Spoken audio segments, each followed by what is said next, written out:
Pipeliner. Mhm.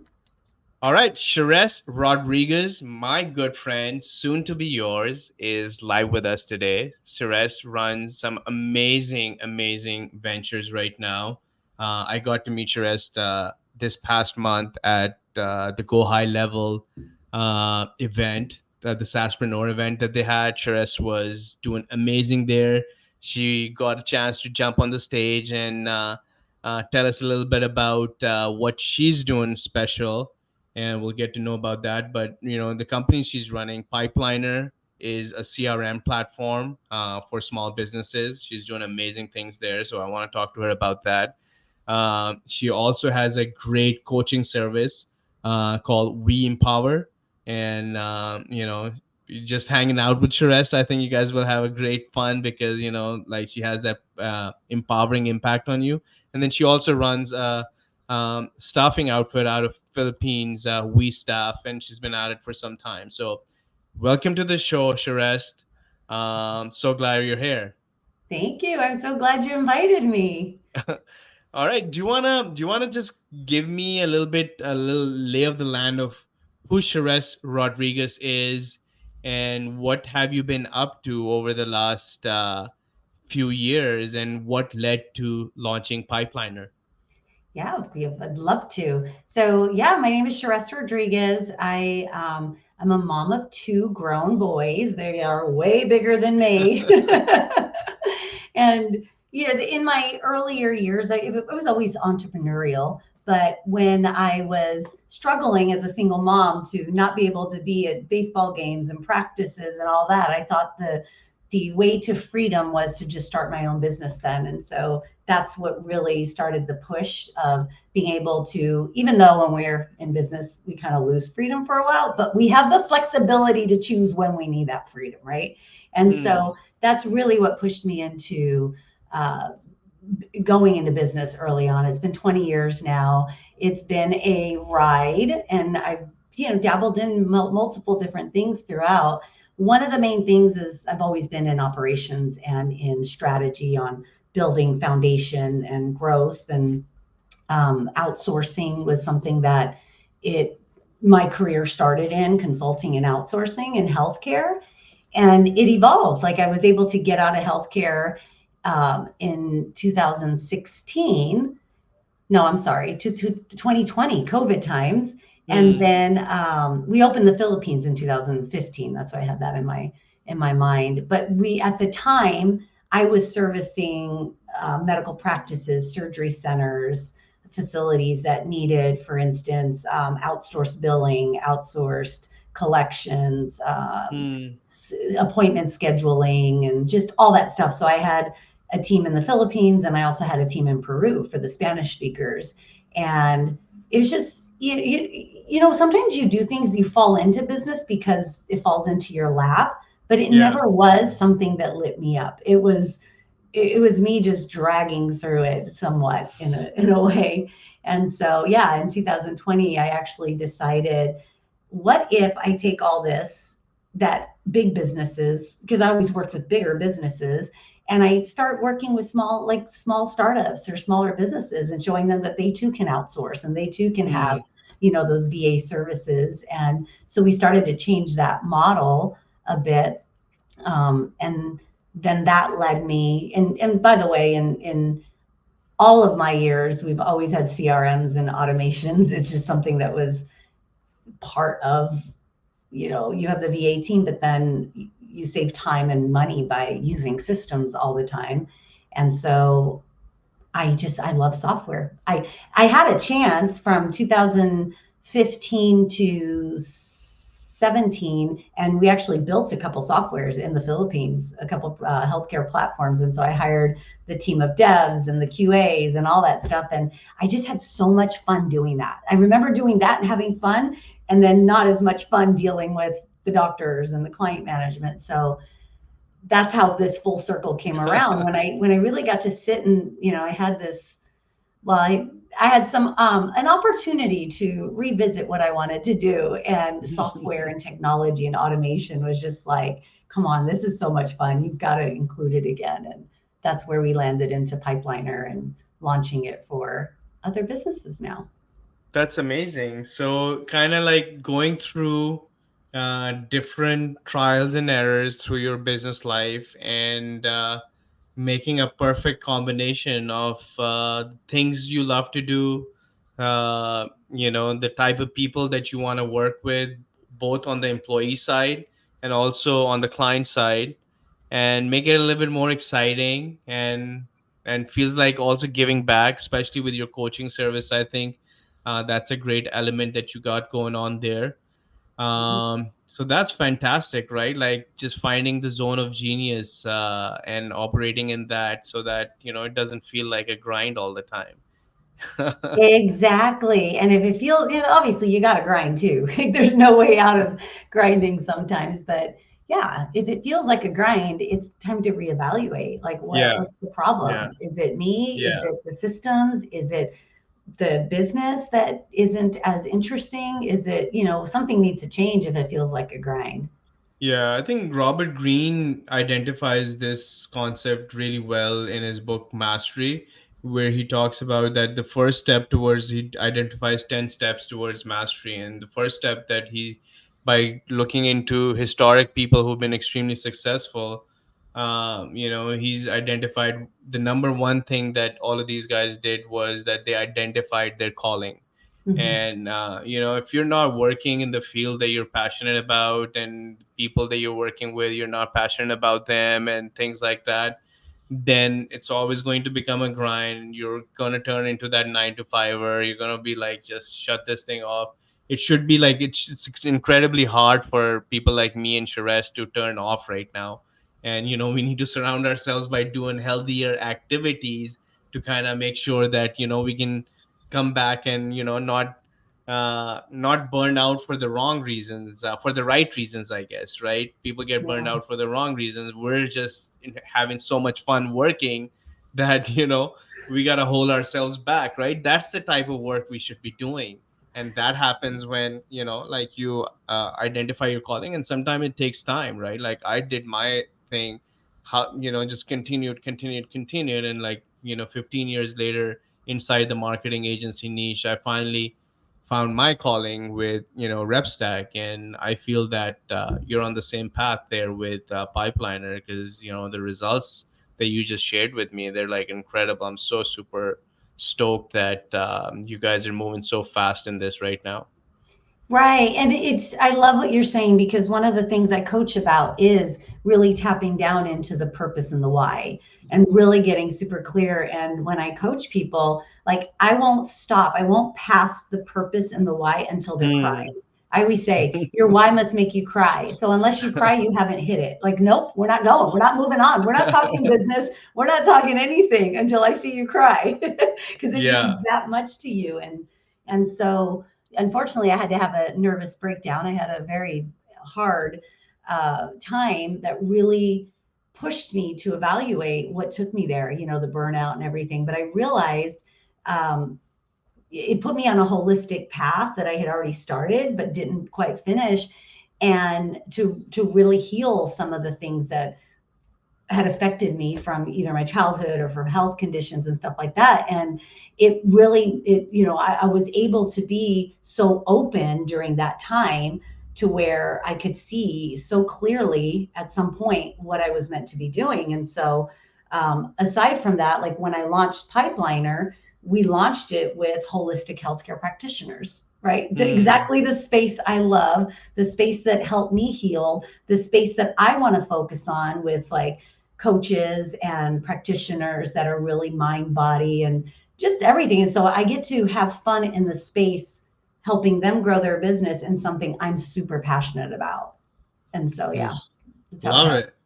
All right, Sherez, we're gonna get into our next segment. It's called Three More Questions. I got these questions ready for you, and here's my first one for you. I hope you're ready. I hope so Okay, too. so what role does automation play in outsourcing strategies? So many of us are building out these remote teams, especially with like all this remote culture, like people are going global and things like that. But you know we still need to have control over these things. So like what kind of automations and what role does automation plays for people who are trying to build out these simple remote teams, their first hires, like executive assistants, marketing assistants, appointment setters, like what does that look like for a new business?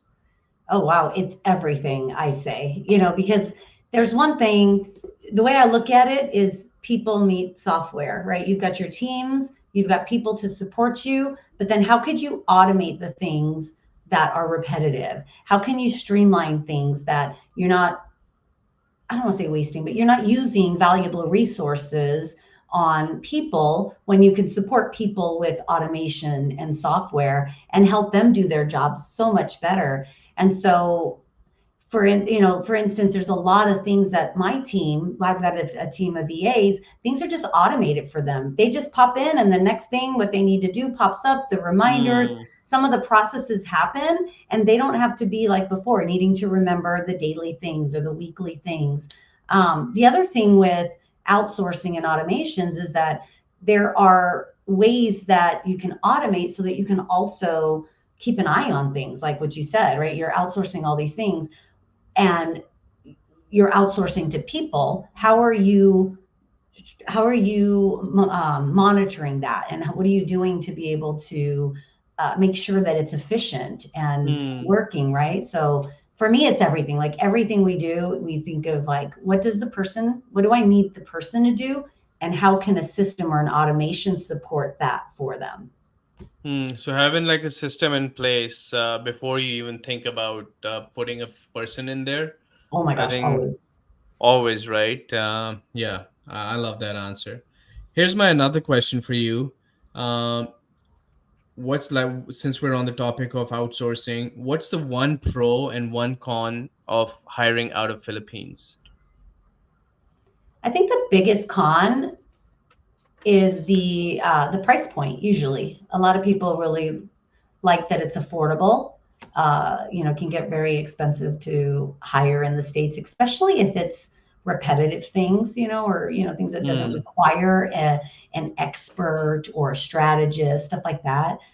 Um, and so it's kind of a pro and a con, but the con is a lot of times, the Filipinos, they're so far away from us. They're not in our culture all the time, and they don't get some of the things that come to us as common sense. So sometimes I find for some of our clients that the con is that they have to be super detailed about everything. But then I counter that with, if you ever want to sell your business or you ever want to grow, you should be super detailed on all your tasks anyways, if you ever want to scale. So you should be building it that way. So anybody could come in at any time and pick up a task and go. Yeah, yeah, I think yeah, that's pretty straightforward. Yeah, it is true that because we place a lot of people from Pakistan and we're very far away as well, but we see that people having the best success is with companies who have like really established systems and processes and trainings and all of that stuff, Right. and what little left is done by services like yours or ours, where we do that cultural coaching and training so that these guys can kind of get up to speed. But I think big responsibility is definitely on the business. So if you're bringing in a person and you're bringing them in and thinking that this is going to be a completely different person versus you treat them differently, then you're going to get different results. If you can bring them in like high level does, right? A high level has 1100 people. I think about 60%, maybe higher now, of their workforce is based outside the US. Mm, And but they're making a remote first global culture work really really well because they have very streamlined systems and processes for their people. right. And yeah, that totally makes sense. And while we're on this topic, what KPIs work best for you when evaluating your employees?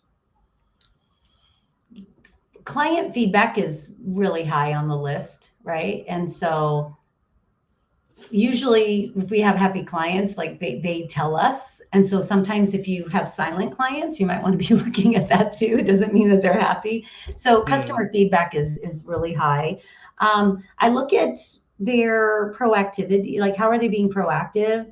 on things, look for those missed opportunities where they could have went the extra mile, because that's what we're about, like giving Hmm. a lot. um, what else? Their time management a lot of times too, because if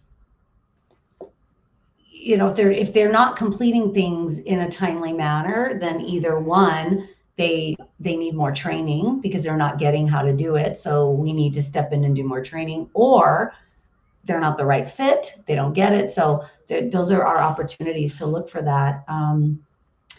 Meeting Yeah. timelines and deadlines on tasks, those are another things that we monitor. But then Hmm. we monitor overall attitude. Like we have this thing, like we have monthly happy hours, and we want to have a culture that's happy. And so we look at like feedback from other people, and how, the shout outs that other team members are doing, and do they step in to help other people. And so culture Hmm. is really important too, to monitor, because sometimes the training part you can do, but if you Yeah. can't get somebody into the culture, which I know you talk about a lot and really good with building culture, that to me is high up there as well. Love it. Like I think everything just like hits the nail on the head. Like, if clients are happy, client feedback is like really, really important. Time management. Are you guys using any software to kind of track time for remote employees? Yeah, right now for remote, yes, we do, and we monitor, like it does the screens things, but most of our employees are in office. Okay. So that's time management in real time right there. Right. Yeah. It Love makes it it. easier. The remote, it's a little harder. All right. We don't have that many remotes, so But yeah, it you makes still you that still better. have a good strength of remote employee. What's that number, Shrest? Altogether, how many people are you managing out of Philippines? We have a small team, so about 20, I think, is all we have. Yeah, it's really small right Yeah, now. that's a decent size. Like small, like 20 people is for a lot of people who are just starting out. Like that's Mhm. like a huge number, and managing them remotely, it's not easy. And the way you're doing at the level you're doing, I think it's fantastic. You've been at it for since 2015, right? So Yeah, we uh, had about 90 at one point. We almost hit the 100 mark when my medical practices were going really big. But nice, with nice. that comes that many more problems. That's why it's so important to look at proactivity, attitude, make sure that time management is dialed in, and client feedback kind of sits on the top. I love those answers. Mhm. All right, so I want to move into the next section, Shrest. This is three more ideas, and it's kind of like a rapid fire round. So I'm going to throw some phrases at you, and I want to see what you think about them. So number one is, why hire a coach? Everyone needs a coach. Even a coach needs a coach. You hear the blind side, right? There's always places we're blinded. We also need coaches to push us and to hold us. Even though to me, I don't need accountability. There's this thing about when I know I'm going to meet with my coach and we talked about doing something, that I'm like, oh my God, I better get that done, right? Because I'm Hmm. going to show up every time. But they also see, like, they see other things. They have more experience. If you want to go get somewhere fast, do it with a coach, right? Do it with somebody who's already been there and can help Yeah, you get there. love it. And the most successful people I've met, including coaches, they have coaches for Absolutely. themselves. So yeah, you want to work with someone who's already been there, done that. I think that's worked out best for me in terms of identifying a coach. So that's a great idea. Love it. Okay, so here's another one for you. Go high level. What about it? Oh, I get to say go high level. Oh my gosh, it's like solves so many. It solves problems, lots of problems. It is the solution to like automating and growing and scaling, and taking so many tasks and things off your plate. And it's just everything. Sales, marketing. I mean, we could talk about that all day long. Love it. And you've been talking about this for some time. I want to get your 2 cents on this in a nutshell. Holistic healing. Yes.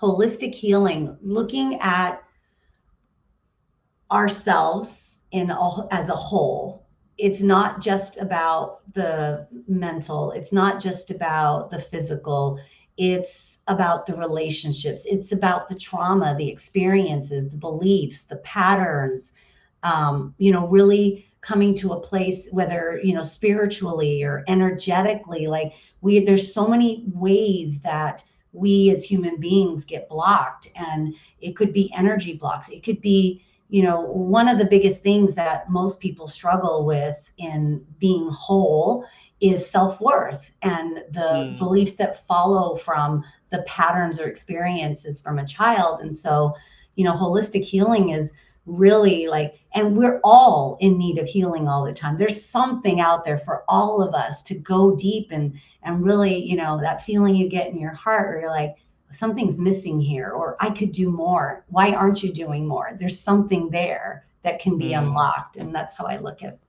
it. Love it. And, I got a chance to hang out with Sherist for a few days in Dallas. And I can tell you that she lives and breathes this mantra because, the foods you eat, the type of people you hang out with, all of that stuff is, like you can't just say one thing and not be doing, shoving yourself with, these cakes and all of that stuff, even though we had some amazing desserts out there and all of that stuff. But, it's going to be different.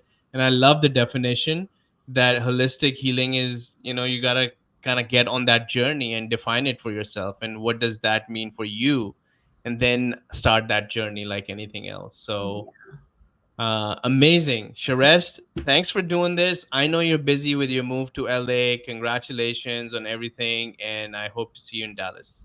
Thank you. We'll see you next time, Sherest. Okay. Bye bye. How do I leave?